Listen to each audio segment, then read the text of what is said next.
इहसान भाई साहब, आप सीनियर सियासतदान हैं, लॉयर हैं, पाकिस्तान की सूरत हाल को बहुत बेहतर समझते हैं। इमरान की अब तक तालिबान के लिए हमदर्दियाँ हैं।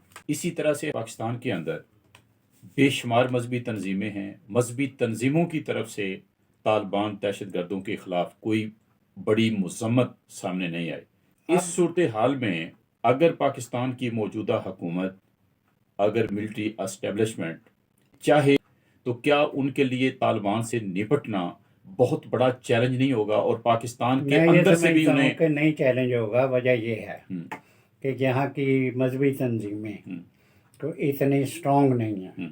यहाँ के अवाम उन्हें वोट भी नहीं देते। आप पंजाब में कभी देखा कि यहाँ जमात इस्लामिया इलेक्ट होके आई है? इसलिए मैं नहीं समझता। अब लेटेस्ट जो है, जो बंदियों के जो आलम बड़े, उन्होंने उन्हें ख़त लिख दिया कि भाई ये जो कुछ आप कर रहे हैं ये गैर इस्लामी है, इस्लाम इसकी इजाज़त नहीं देता। और ये जहाद जो है, जो आप जहाद कर रहे हैं, ये जहाद जो है ये रियासत इसकी इजाज़त दे सकती है। हर आदमी राइफल उठाए कि कहाँ जा रहे हैं, हम जहाद करने जा रहे हैं। ये उस वक़्त नहीं हुआ था जब इस्लाम आया था, तो इसलिए आप नहीं कर सकते। आप एंटी इस्लाम काम कर रहे हैं, इसको ख़त्म करें। लेकिन हालांकि ये सारे उनके उस्ताद हैं, ये मैं बताता चलूँ। ये देवबंदी जो हैं मदरसे, वहाँ से वो पढ़ के गए हुए हैं, लेकिन उन्होंने इनकी बात नहीं मानी। उन्होंने कहा आप गलत कह रहे हैं, हम इसलिए जहाद कर रहे हैं। सुने उनका, वो कह रहे हैं इसलिए जहाद हम पाकिस्तान के खिलाफ कर रहे हैं कि हम अमेरिका के खिलाफ जहाद करते हैं और पाकिस्तान अमेरिका को सपोर्ट करता है। इसलिए जहाद जो है अमेरिका के खिलाफ भी जायज़ है और पाकिस्तान के खिलाफ भी जायज़।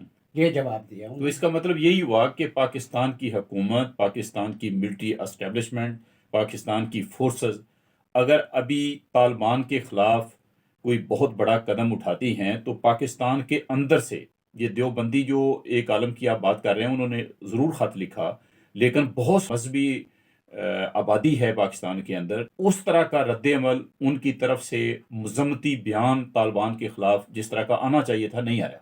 जैसा मैं एक अर्ज़ करूँ कि यहाँ पर मजहबी तंजीमें तो बहुत हैं और इनके अलहदा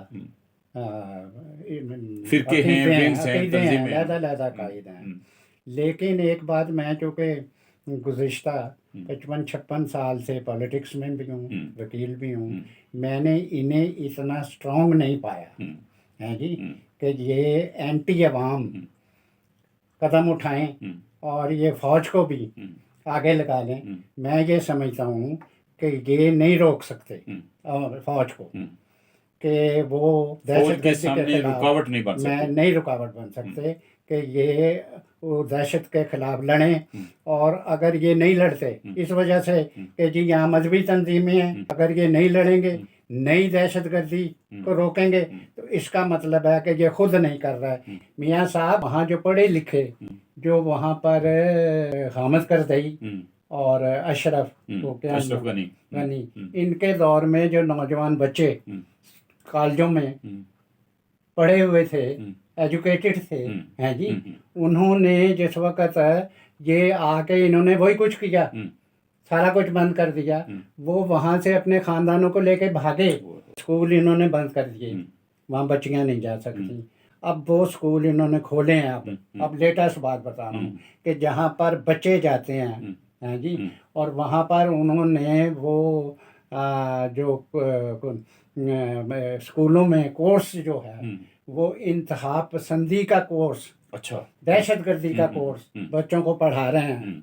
यानी लड़कियां नहीं स्कूल जा रही, सिर्फ लड़के जा रहे हैं और उनको इंतहा पसंदी का दर्स दिया जा रहा है। और ये बताया जा रहा है कि ये औरत को बाहर निकलना एंटी मज़हब है, ये मज़हब के खिलाफ है।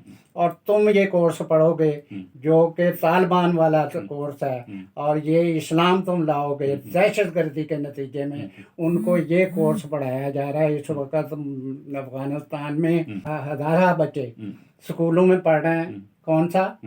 जो तालिबान जो कर रहे हैं इंतहा पसंदी, वो वहाँ सीख रहे हैं। और वो कल को जवान होके ये पूरे एरिए में, खाली पाकिस्तान नहीं, सारे एरिए में वो इंतहा पसंदी करेंगे, दहशत गर्दी करेंगे। अगर हमने, हमारी इस्टेब्लिशमेंट ने, हमारी हुक्मरानों ने अगर तालिबान को इस वक्त कन्फ्रंट ना किया, और कन्फ्रंट भी उसी तरीके से जिस तरह माजी में उन्हें ख़त्म किया था ना किया, तो ये बात इतनी बढ़ जाएगी मियाँ साहब, फिर बलूचिस्तान में तबाही आएगी, सिंध में तबाही आएगी। वो तो अब यहाँ तक पहुँच गए हैं, इन्होंने कराची तक में खुदकुश हमले किए, फिर सारे पाकिस्तान में होंगे।